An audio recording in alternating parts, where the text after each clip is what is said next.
I never told my son about my $70,000 a month salary. I always lived modestly. They laughed at my old clothes and called me a failure. But when I bought the house across the street for $7 million. Good day, dear listeners. It's Diana again. I'm glad you're here with me. Please subscribe to my channel and like this video. And also, let me know in the comments which city you're listening from. That way I can see how far my story has traveled. My name is Carol Bennett, and for 31 years I worked as a senior financial analyst for a private investment firm in Chicago. My salary was $70,000 a month. I want you to sit with that number for a moment because almost no one in my life knew it, and that was entirely intentional. I drove a 2009 Honda Civic with a small dent above the rear wheel well. I bought my groceries at Aldi. I wore the same beige winter coat for 11 years. My apartment was small but clean, on the third floor of a building in Evanston, with a view of a parking lot and, if I craned my neck just right, a sliver of Lake Michigan. People who passed me on the street saw a quiet, slightly tired woman in her late 50s with sensible shoes and reading glasses pushed up on her forehead. They saw nothing remarkable. That was the plan. It had always been the plan. My father raised me after my mother left when I was 9. He was a plumber who worked with his hands and never complained about anything. He told me once, when I was maybe 12 and jealous of a classmate's new bicycle, that the loudest people in the room are usually the most afraid. He said real security is silent. It doesn't need an audience. I never forgot that. I built my entire adult life around that principle. I had one child, my son Michael.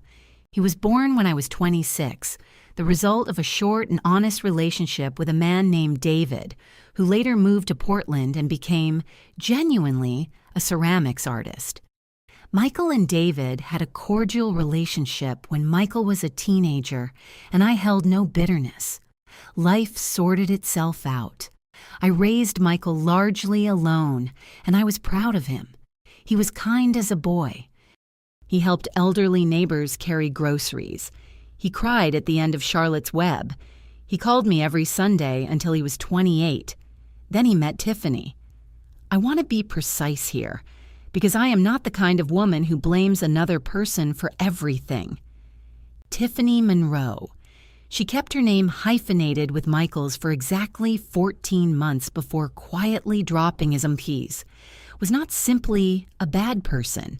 She was a specific kind of person, one who had decided very early in life that status was the only real currency, and who pursued it with the focus of a surgeon. She was 32 when they married. She had worked briefly in real estate, then in event planning, and then in what she vaguely described as brand consulting, which appeared to involve posting photographs of herself at restaurants on Instagram. She was beautiful in the way that required significant maintenance. She called me Carol from the very first meeting, never Mom, and she said it in a tone that suggested she was doing me a favor by using my name at all. The first warning sign came 6 months after their wedding. Michael and Tiffany had bought a townhouse in Naperville, a nice suburb west of Chicago, the kind of neighborhood where the holiday decorations are coordinated and the homeowners association sends politely worded letters about lawn care. I visited on a Sunday in October. I brought a casserole. Tiffany opened the door in a white linen outfit that looked like it cost more than my monthly grocery budget, looked at the casserole dish and said, "Oh, how sweet, old-fashioned." She didn't take it from my hands immediately. She let me hold it in the doorway for a breath too long. The second warning sign came at Christmas. Their friends were there. 4 couples, young, loud, confident in the way that money borrowed against future success makes people confident. I sat at the end of the table in my gray wool sweater, the one with the small moth hole near the left cuff that I had been meaning to mend, eating my food quietly and listening. I am a good listener.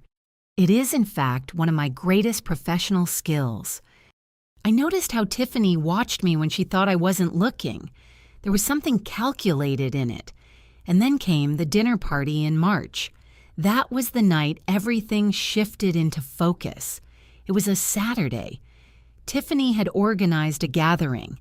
12 people, catered appetizers, a bartender who made craft cocktails with names I didn't recognize. I arrived in my beige coat. I had not replaced it. I had seen no reason to. I heard it clearly. Tiffany was standing near the kitchen island with two of her friends, women with highlights and very white teeth, and she was not bothering to lower her voice. She was gesturing toward me with her champagne glass. "She just doesn't try," Tiffany said. "Michael says she's always been like this. No ambition, no taste. She worked some office job her whole life, and this is what she has to show for it." She laughed. Her friends laughed. I honestly feel a little sorry for her. A woman her age, still wearing something from 2012. It's sad, right? Like a cautionary tale. One of the friends glanced in my direction. Our eyes met for half a second before she looked away. I stood there with a glass of sparkling water, completely still. I did not flush. I did not tremble. I had learned long ago how to keep my face neutral under pressure. It is a skill that served me well in 30 years of boardrooms. I simply looked at Tiffany and thought, with remarkable clarity, "So this is who you are." And then quietly, I began to plan. I drove home from that dinner party in silence. No radio, no podcasts, just the dark ribbon of highway unrolling ahead of me and the sound of the Honda's engine, steady as always. I did not cry. I want to be clear about that. Not because tears would have been weakness, but because what I felt was not grief. It was something colder and more precise. It was the sensation of a fog lifting, of finally seeing a shape that had always been there, just obscured. I made myself a cup of chamomile tea when I got home and sat at my kitchen table, the same table I had bought at a garage sale in 1998 and refinished myself with sandpaper and a coat of white paint. And I allowed myself to think clearly about the past 2 years. I began to count. There was the Christmas when Tiffany announced in front of everyone that she and Michael were trying to simplify their lives and moving away from obligatory family gatherings. She said it with a smile. It was directed at me. Michael said nothing. The gatherings that stopped were always the ones I hosted. There was the spring when Michael stopped calling on Sundays. When I asked about it gently, he said Tiffany felt he was too enmeshed with his family of origin. He used her exact language. I recognized it because I had heard her use it first. Tiffany had been reading self-help books, the kind that frame a mother's love as a pathology. There was the birthday, my 59th, when they came to dinner at my apartment, and Tiffany spent the first 20 minutes making small comments about the kitchen. "So cozy," she said, the way people say cozy when they mean small and sad. "It's amazing what you can do with a space like this." She picked up one of my framed photographs, Michael at age 7, missing his front teeth, holding a fish we'd caught at a lake in Wisconsin, and said, "Oh, this is darling. Very vintage." I had loved my son's entire life. I had done it quietly, without expectation of applause, and I had watched, month by month, as someone systematically worked to make him ashamed of where he came from, of me. Was I afraid? Yes, but not in the way you might expect. I was not afraid of Tiffany. I was afraid of what I might lose if I waited too long. Michael was still in there, the boy who cried at Charlotte's death, who helped neighbors with their groceries, but he was being covered over, slowly, the way a garden gets covered by concrete. If I did nothing, I was afraid there would be nothing left to reach, and so I made a decision, not impulsively. I sat at that kitchen table until 2 in the morning, and I thought it through in the same methodical way I would approach a complex financial assessment. I looked at it from every angle. I considered the risks. I considered the costs, literal and otherwise. By the time the tea was cold, I had the outline of a plan. It was not a dramatic plan. It was not revenge in the theatrical sense. I have never been interested in drama. What I wanted was leverage, presence, permanence. I wanted to do something so undeniable, so concrete, that it could not be explained away or minimized or laughed at by a woman holding a champagne glass. I was going to buy the house across the street from them. I had seen it listed 3 weeks earlier, one of those large colonials on Birchwood Lane, the same street where Michael and Tiffany's townhouse sat. The colonial was white with black shutters, 4 bedrooms, a proper front porch, and a yard that needed attention but had good bones. The asking price was $6.8 million. It had been on the market for 2 months, which in that neighborhood meant something was either very right about it or very complicated. I suspected the latter. The estate sale paperwork had been visible in the listing details. $6.8 million. I opened my laptop and pulled up my investment portfolio. I had been managing it myself for 22 years, reinvesting almost everything, living on a fraction of my salary, buying index funds in 2002 when everyone else was too frightened to. I had made careful, boring, correct decisions for 3 decades, and boring, correct decisions, held long enough, become something extraordinary. I looked at the number on the screen. The house was not a problem. The real question was how to do this without triggering a cascade of reactions before I was ready. I needed a real estate attorney. I needed to work through a shell company to keep my name out of the public record for as long as legally possible. I needed time. I also needed to remain, on the surface, exactly who I had always appeared to be. A quiet woman in a beige coat, with a 2009 Civic and no apparent ambition. I was good at that. I had been doing it my whole life. I closed the laptop and washed my teacup. I went to bed at 2:30. I slept very well. The following Monday, I took a long lunch break, the first I had taken in perhaps 4 years, and drove to a law office on Michigan Avenue. I had done my research over the weekend. I needed an attorney who specialized in real estate acquisition, specifically in structuring purchases through holding companies. I had found someone, a woman named Diane Kowalski, 54 years old, 20 years of practice, reviews that described her as thorough and discreet. Discreet was the word I was looking for. I sat in her office, which smelled of paper and strong coffee, and I explained what I wanted. Not why, just what. Diane did not ask why. That, too, was reassuring. "We can establish an LLC in Delaware," she said, clicking her pen twice against her notepad. "We keep your name off the deed at the county recorder level for as long as the structure holds. When you decide to reveal ownership, or if you're ever legally required to, we have documentation showing the chain of title." She looked at me over her reading glasses. "You're paying cash?" "Yes," I said. She paused for exactly 1 second. "All right.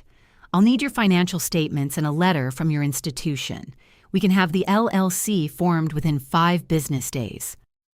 I thanked her, shook her hand, and left.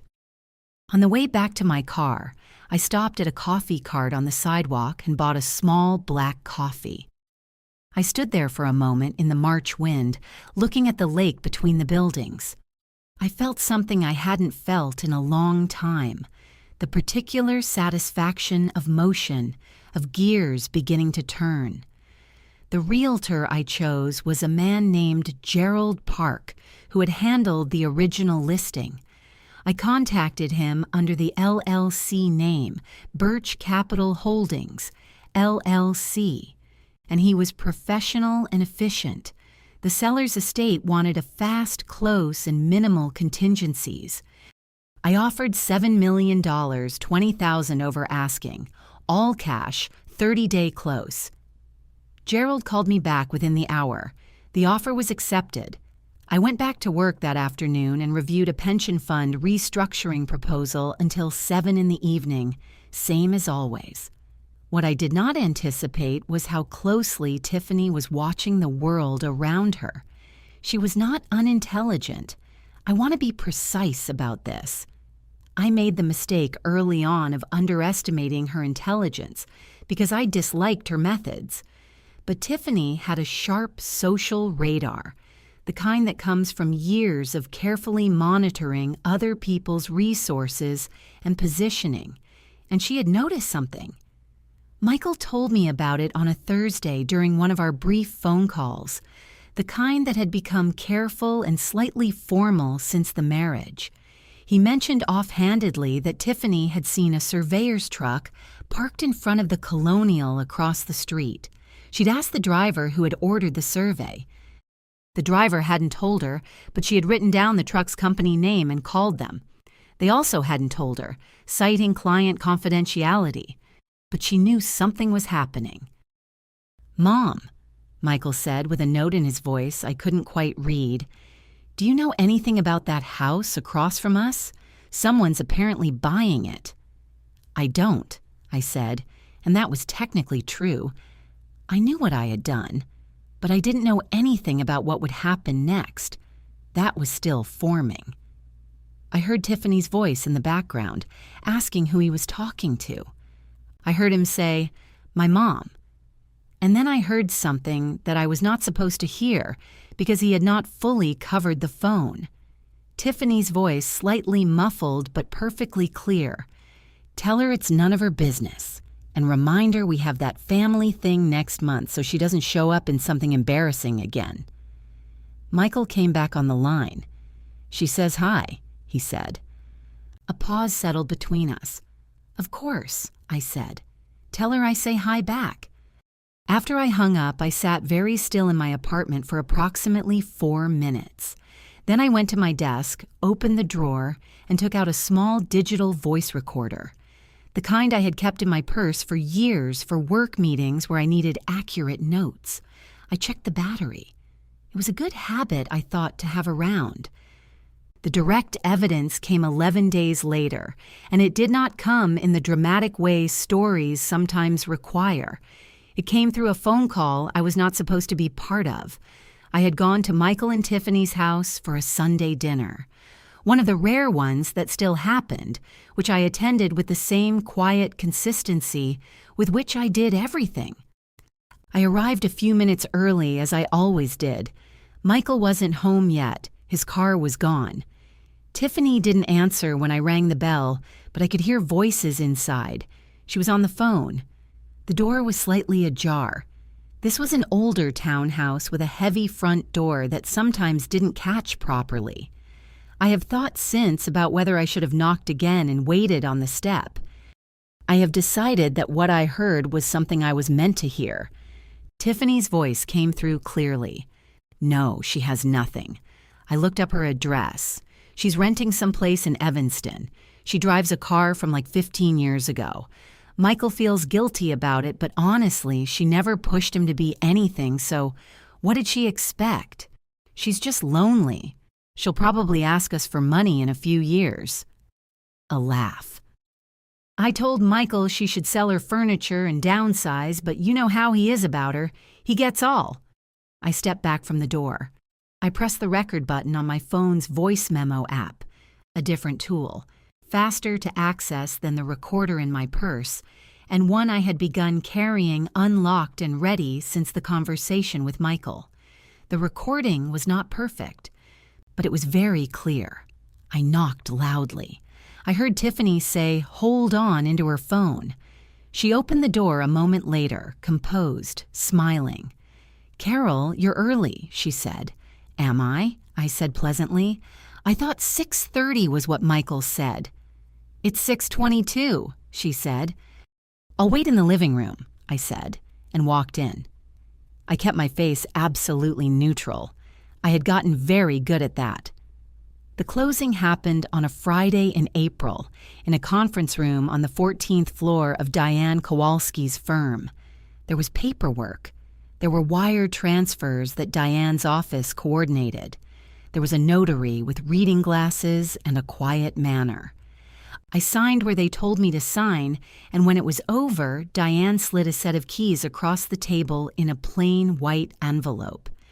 "Congratulations," she said. "You own a house." "Thank you," I said. I drove home, changed into comfortable clothes, and called a property management company to arrange for the utilities to be turned on. Then I ordered Thai food and watched a documentary about ocean navigation. It was a very ordinary evening. The information became public 6 days later. Not through anything I did. The county recorder's update was routine, but Gerald Park had made some reference in a neighborhood forum about a cash sale on Birchwood Lane, and someone had pulled the deed records, which listed the LLC. And someone else, I strongly suspected Tiffany, who had the time and motivation, had traced the LLC registration back far enough to find my name as the registered agent. Tiffany called me at 8:47 on a Tuesday morning. I was at my desk at work, reviewing quarterly bond reports. I stepped into the hallway. "What did you do?" she said. There was no greeting, no performance of civility. That told me everything. She was genuinely caught off guard, and Tiffany off guard was Tiffany with her face removed. "Good morning, Tiffany," I said. "Don't do that. Don't be cute. I know it's you, some LLC, really. You think that was clever? You bought that house. Why? What are you doing?" "I bought a property," I said. "It was a good investment." "It's directly across the street from us." Her voice went up at the end in a way that might have been a question, but was really just barely contained fury. "You did this on purpose." "It's a public street," I said. There was a pause. When she spoke again, her voice had changed. It had found a register I recognized as her strategic mode, the one she used when she wanted to appear calm while applying pressure. "I think you should reconsider. This is going to create a lot of tension in the family. Michael is going to be upset." A beat. "Actually, he already is." "Is he?" I said. I kept my voice neutral. "He thinks it's strange. Honestly, Carol, it looks a little obsessive. A woman your age, following her son across town, buying a house to watch him. I'm worried about you. I really am. I've been reading about... There are situations where older women, when they start to lose their grip on their children, they act out in ways that seem..." "I'm going to stop you there," I said quietly. "That seem erratic, and the family has to..." "Tiffany," I said, with exactly the same tone I used in boardrooms when a junior analyst began presenting incorrect data confidently, "I am a 59-year-old woman who has just purchased a house with cash. I've made a real estate investment. If you would like to discuss that in legal terms, I'm happy to have our respective attorneys speak. Otherwise, I'll see you and Michael soon." A pause. "Give him my love." I ended the call. She tried again 2 days later. This time she appeared in person at my apartment building. She had never been to my apartment before. That meant she had gone out of her way to find the address, which, for a private person, requires effort. I found that interesting. The building's intercom buzzed while I was making dinner. I answered it, heard her voice. "Carol, it's Tiffany. I need to talk to you." And thought for a moment. I buzzed her in. She came upstairs and stood in my doorway, and for the first time since I had known her, she looked slightly less than perfectly assembled. Her hair was pulled back hastily. She had been crying recently, or performing crying. With Tiffany, I had learned the distinction required verification. She said that I was destabilizing her marriage, that Michael was confused and stressed, that if I truly loved my son, I would sell the house and stop this, whatever this was. She said all of it quickly, standing in the hallway, her arms crossed. I listened to everything she said. Then I said, "Tiffany, I'm not selling. The house is mine, legally and permanently. Michael is an adult man, and I trust he can make his own decisions about how to feel.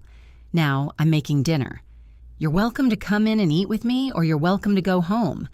Those are the options I'm offering tonight." She stared at me. She left. After she was gone, I finished making dinner. Lemon chicken, roasted vegetables, a glass of white wine. I sat by my window and ate slowly, watching the parking lot below, and I let myself feel the full weight of what had just happened. I was not unaffected. I want to be honest about that. There was something frightening about Tiffany's face in that doorway, not threatening in a physical sense, but in the way that pure, unveiled contempt is always slightly frightening. She had dropped all pretense. She had wanted me to see how much she disliked me. And I had seen it, and I had closed a door on it, and now I was sitting with lemon chicken and a glass of wine. I decided to take 4 days off work. I had not taken a day off in over a year. I called my supervisor Tuesday morning and said I was taking personal days. She said, "Of course, Carol, you have more than 60 accumulated." I knew that. I had never used them. I drove to a small inn in Wisconsin, in the lake country where Michael and I had once caught that fish in the photograph. I walked in the mornings. I read in the afternoons. I called no one. I let the quiet do its work. When I came back, I was ready. I returned from Wisconsin on a Saturday morning with clean lungs and a clear head. The drive back through the greening flatlands of northern Illinois was long and quiet, and by the time I pulled into my building's parking lot, I felt something I can only describe as settled. Not happy, exactly. The situation was not yet resolved, but settled, rooted, like a tree that has been through one hard frost and knows now what it can survive.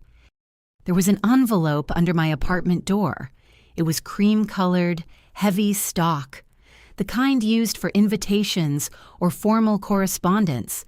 Inside was a single folded card, handwritten by Tiffany, which I recognized immediately from the looping, slightly theatrical handwriting she used on birthday cards.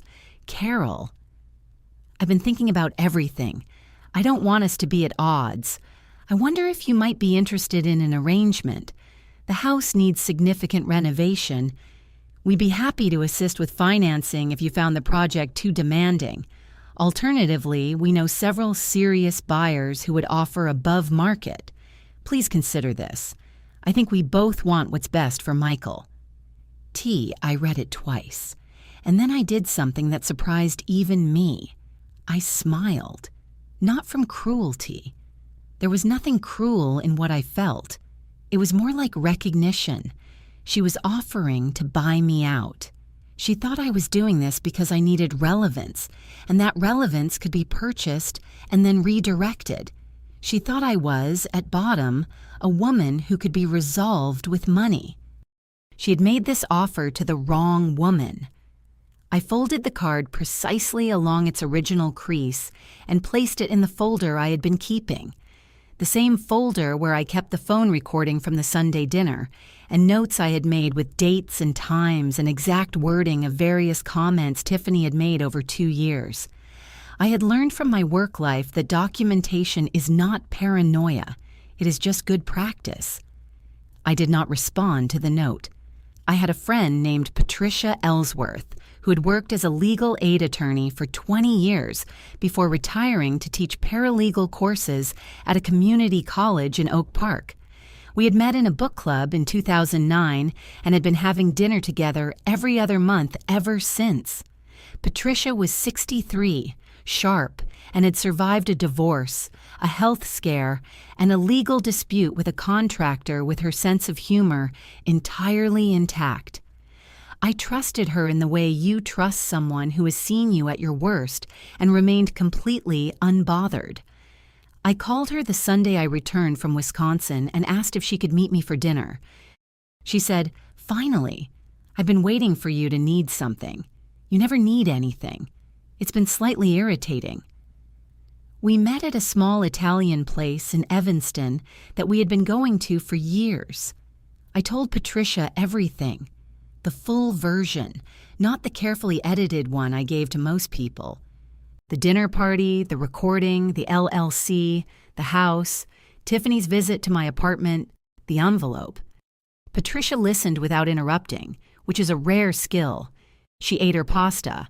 She drank her wine. When I finished, she set down her fork. "She thinks you're bluffing," Patricia said. "I know." "You're not bluffing." "I'm not." Patricia was quiet for a moment. "Do you know what you're doing, Carol? Really know? Because once she understands you're not bluffing, she's going to come at you differently. People like that. When they can't buy something and they can't shame it away, they get mean in a specific way."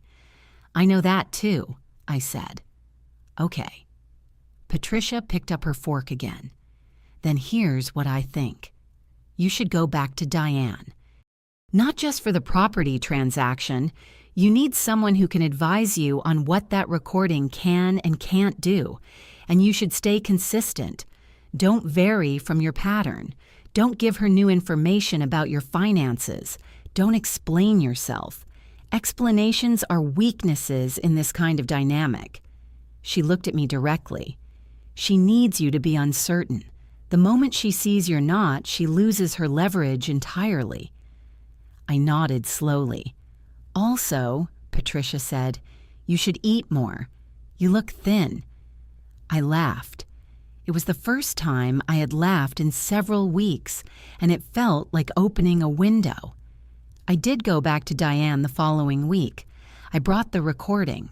I explained the full context. Diane listened with the efficient attention I had come to appreciate, and when I finished, she laid out what the recording could and could not accomplish.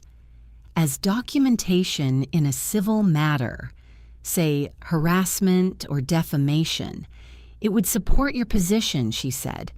Illinois is a one-party consent state, so the recording itself is legal, but more importantly, it establishes a pattern. If she ever tries to make a formal claim that you're acting erratically or incompetently, which, given what you've told me, I wouldn't rule out, this is useful. She mentioned something about that, I said. When she came to my apartment, she used words like erratic and obsessive. Diane's expression sharpened. Document everything. Dates, times, exact words. Send me notes after any significant interaction within 24 hours. Do it as an email so there's a timestamp. She paused. "What does your son know about all of this?" "Very little," I said.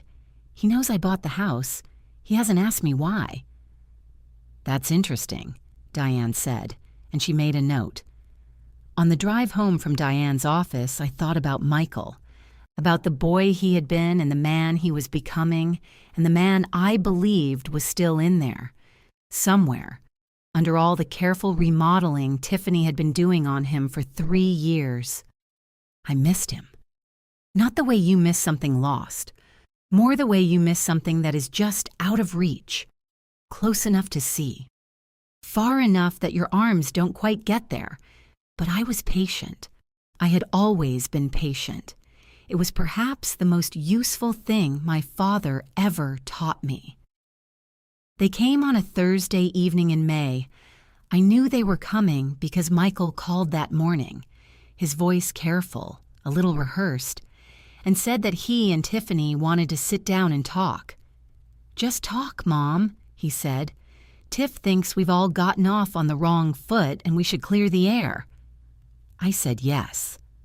I made tea and set out a small plate of almond cookies from the bakery down the street.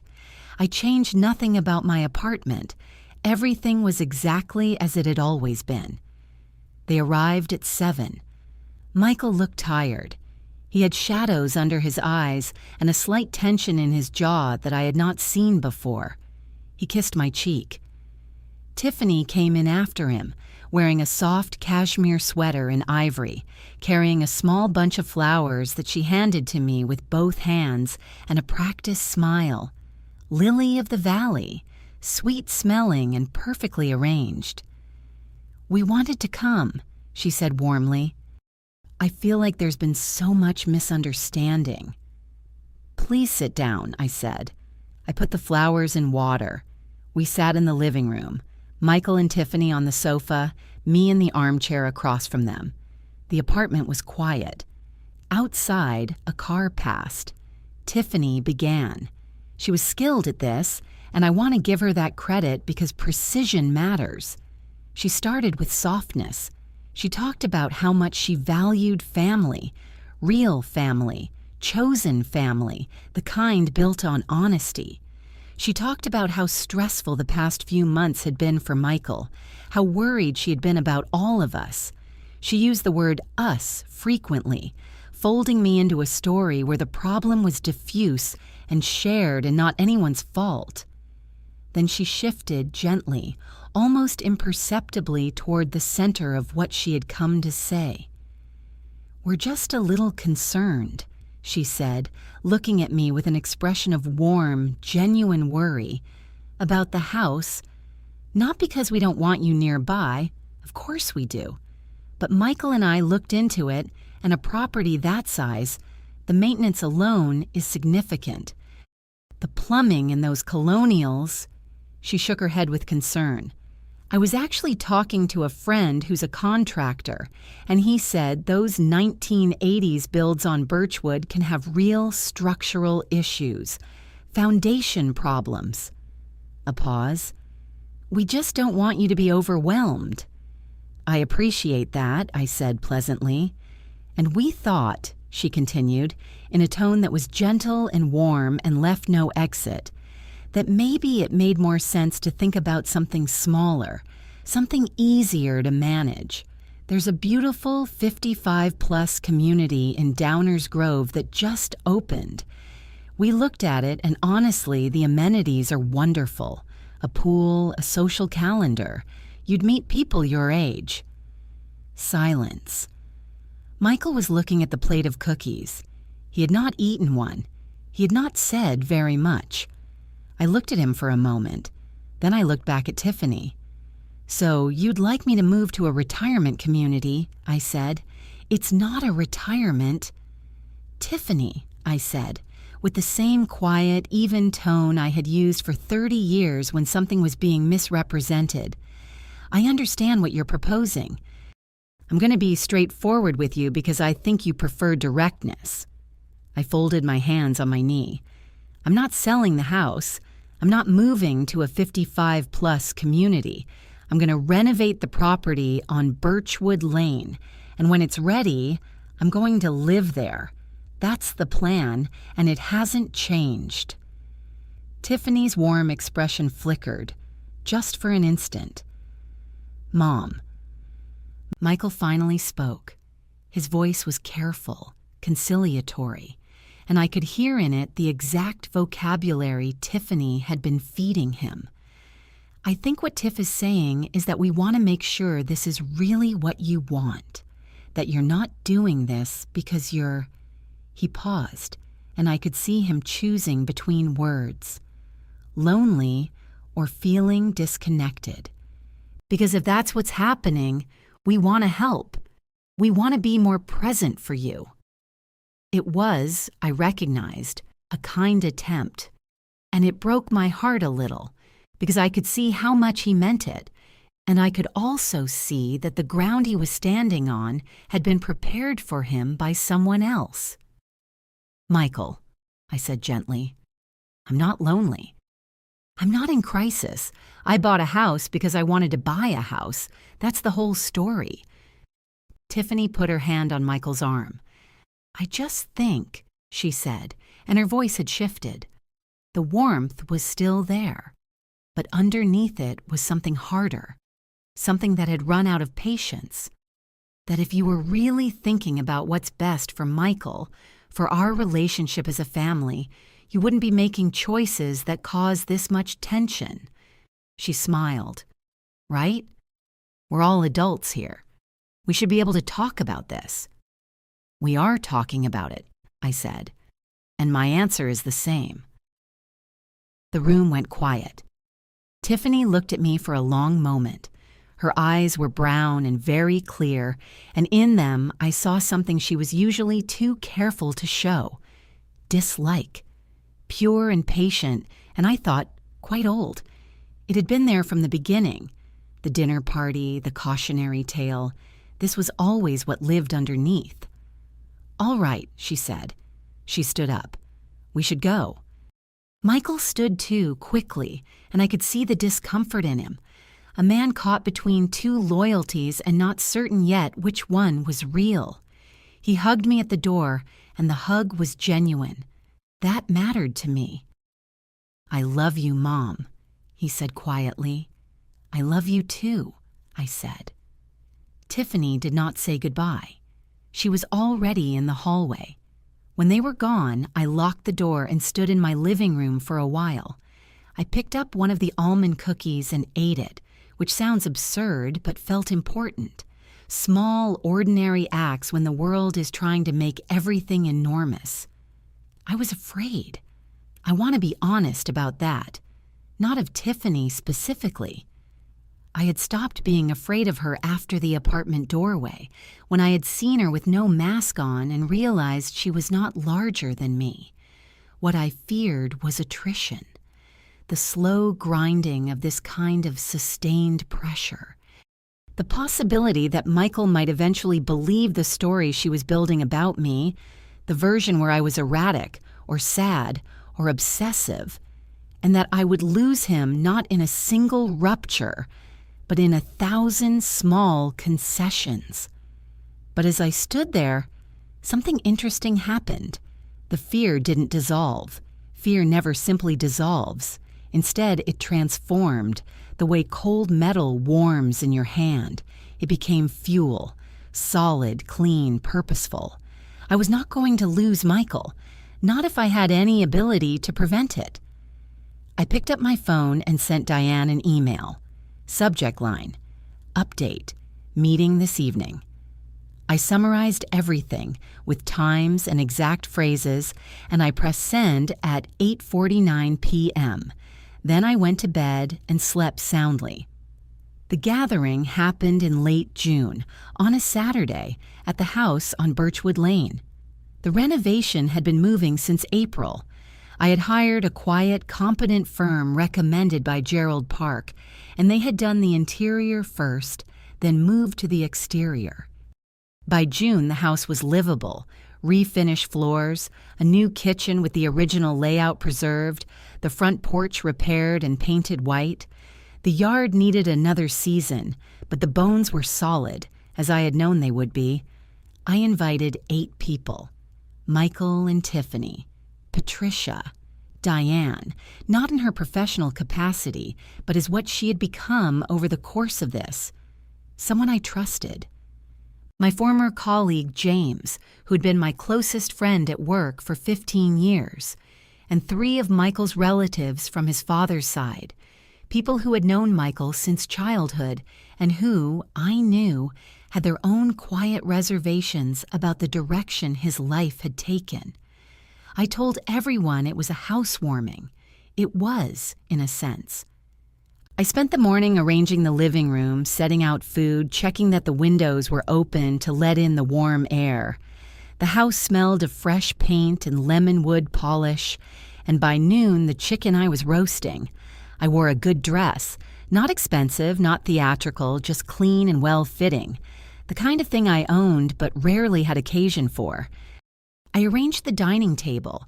I set my laptop open at one end, connected to the television in the living room. At 2 o'clock, people began to arrive. Michael and Tiffany came together, a few minutes after everyone else. Michael looked at the house, the porch, the restored windows, the new paint. With an expression I could not quite read, Tiffany looked at it with an expression I could read very easily. She was recalculating. We had drinks in the living room. There was small talk. Patricia and James carried the conversational weight generously, the way good people do when they understand there is something larger underneath the social surface. At 3, I said, "I'd like to share something. A few things, actually. I've been meaning to be more direct with the people I love, and I think today is the right time for it." I said it pleasantly, without drama. The room settled. I started with the simplest fact, my salary. I opened my laptop and shared my screen on the television. 12 years of tax returns, neatly organized, beginning when my compensation had crossed into the range it now occupied. I watched the faces around the table process it. Michael went very still. "I didn't tell anyone," I said, "because I believe money is private. It has nothing to do with a person's worth, and I didn't want it to change how people related to me. But I think some clarity is important now." Then I played the recording. I had edited it only for length, nothing of substance removed. Tiffany's voice came through the speaker in my laptop, clean and clear. She has nothing. She never pushed him to be anything. So what did she expect? She'll probably ask us for money in a few years. The living room was very quiet. Michael was looking at the table. Then I opened the folder, the printed notes I had kept since March, the emails I had sent to Diane within 24 hours of each interaction, the note on cream-colored cardstock offering to buy me out, my summary of the apartment visit. I set it all in the center of the table without comment. "I'm not presenting this as an attack," I said. "I'm presenting it because I think my son deserves to know what has been happening, and because I think clarity is more respectful than pretending." Tiffany spoke. She'd been silent for 4 full minutes, which I suspected was the longest she had been silent in adult life. When she spoke, her voice was controlled, very controlled, the way something controlled always reveals how hard it is working to stay that way. "This is manipulative," she said, "staging this in front of everyone, bringing his family." "I invited people who love Michael," I said. "You recorded me without my consent." "Illinois is a one-party state," I said. "I was a party to the conversation. It's legal. Diane can speak to that if you'd like." Diane across the table nodded once, briefly. Tiffany looked around the room. She looked at Michael's cousins who were looking at the table. She looked at Patricia, who was watching her with the calm expression of a woman who has spent 20 years in courtrooms and is genuinely untroubled. She looked at James, who had known me for 15 years and whose expression was simply sad. She looked at Michael, and Michael was looking at her. It was a look I had not seen from my son in 3 years. It was not angry. It was not theatrical. It was the look of someone who has been handed an object and has realized, as they hold it, that they have been carrying something wrong for a long time. "Michael," Tiffany said, her voice shifting, finding a new register. Softer, personal, meant only for him, performing the private in public. "This is what she does. She's trying to—" "I heard your voice," Michael said. He said it quietly. "On the recording. That's your voice. It's out of context." "Is it?" The question sat in the room. Tiffany looked at me, and I looked back at her, and I kept my face exactly as it had been all afternoon, open, steady, unafraid. "I don't hate you, Tiffany," I said. "I want you to know that. But I'm done being managed." Tiffany left the house on Birchwood Lane at 3:47 that Saturday afternoon without saying goodbye to anyone, in the particular way of someone who has decided that the most powerful available response is to deprive the room of her presence. I heard the front door close. I heard the car start. Then there was the ordinary quiet of a June afternoon and 8 people sitting with the residue of something significant. Michael stayed. He helped me clear the dishes, which was not something I asked him to do. He simply stood up when I began carrying things to the kitchen and followed me. We worked in silence for several minutes. Outside, through the kitchen window, I could see the tree in the backyard that the previous owners had planted and neglected. It had grown sideways, reaching toward the light, and it was very green in the June sun. "I didn't know about your salary," Michael finally said. He was drying a glass. He said it without judgment, just as a statement. "I know," I said. "You should have told me." "Maybe," I said. But I wasn't sure for a while who I was telling. He set the glass down. He looked at me, and he had the face of a 36-year-old man holding something he had been carrying without knowing the name of it. "I should have listened to you more," he said. "Not about Tiffany, about everything. I let things drift." He paused. "She told me you were difficult. For a while, I thought maybe you were. It was easier to think that than to think." "I know," I said again. We did not have a dramatic reconciliation scene. There was no single moment of catharsis, no theatrical weeping. That is not who either of us is. We finished the dishes. We sat on the front porch in the late afternoon, and Michael looked at the house he had lived across from for 3 years, and we drank coffee, and we talked about his work, and about Wisconsin, and about the fish in the photograph in my apartment that we had caught when he was 7. It was the best afternoon I had had in years. The weeks that followed moved with the particular logic of things that have been set in motion and must now run their course. Michael and Tiffany's relationship did not end in a single evening. These things never do. But what happened at the gathering had functioned, in a legal and social sense, as documentation. Patricia spoke quietly to 2 of Michael's cousins who had attended, who spoke to their parents, and the version of Carol Bennett that Tiffany had been quietly circulating, unstable, needy, to be managed, began to encounter the version that people who had known me for 25 years were now willing to contradict. Tiffany attempted, in the week after the gathering, to reclaim the narrative. She wrote a group email to the people who had attended. I received a forwarded copy from James, explaining that the gathering had been a coordinated attack and that she had audio of her own that would contextualize things. No such audio was ever produced. The email had the tone of someone who had prepared for a very different kind of opponent and found themselves holding the wrong map. Diane called me on a Tuesday to mention that Tiffany had contacted her office, speaking to a receptionist, asking some questions about what the recording could be used for. It was the call of someone assessing damage rather than planning offense. Diane had a receptionist explain that she was unable to discuss client matters and left it at that. The formal legal consequence came not from anything I initiated, but from a decision Tiffany made herself. In August, 2 months after the gathering, she hired an attorney and filed a complaint claiming the recording had been obtained illegally, citing a misunderstanding of Illinois recording law that her attorney likely knew was not going to succeed. It did not succeed. The matter was dismissed within 3 weeks. It cost her, according to my estimate, somewhere between $3,000 and $5,000 in legal fees to learn what I had told her in my living room, that I had been completely within my rights.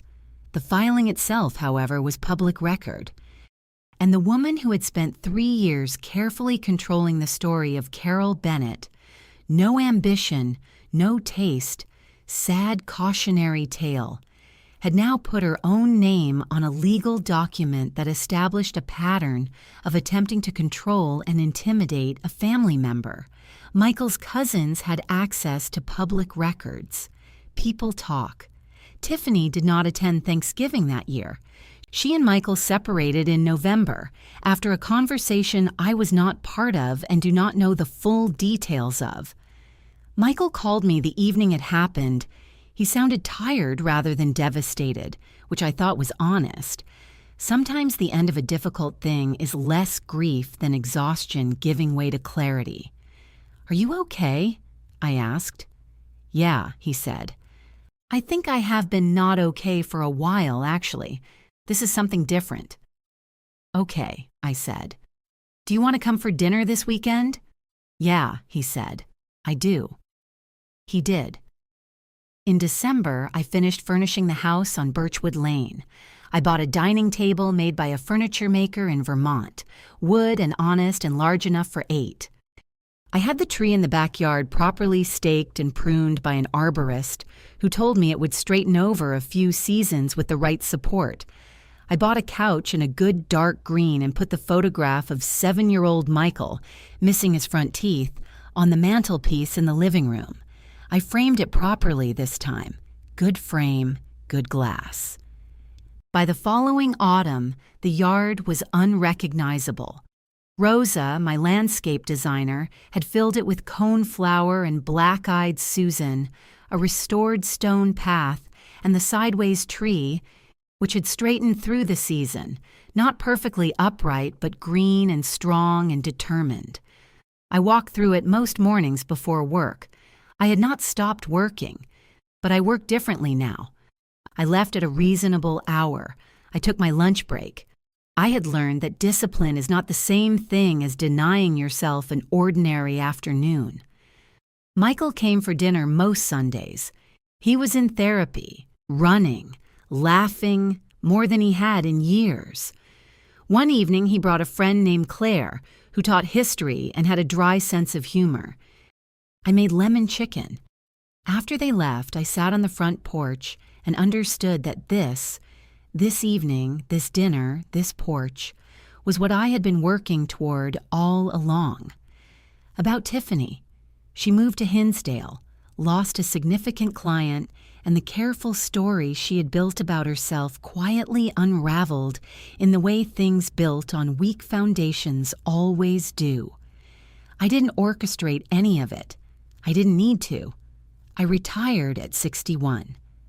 I sat in my garden as the light faded, and I thought about my father. He would have liked it here.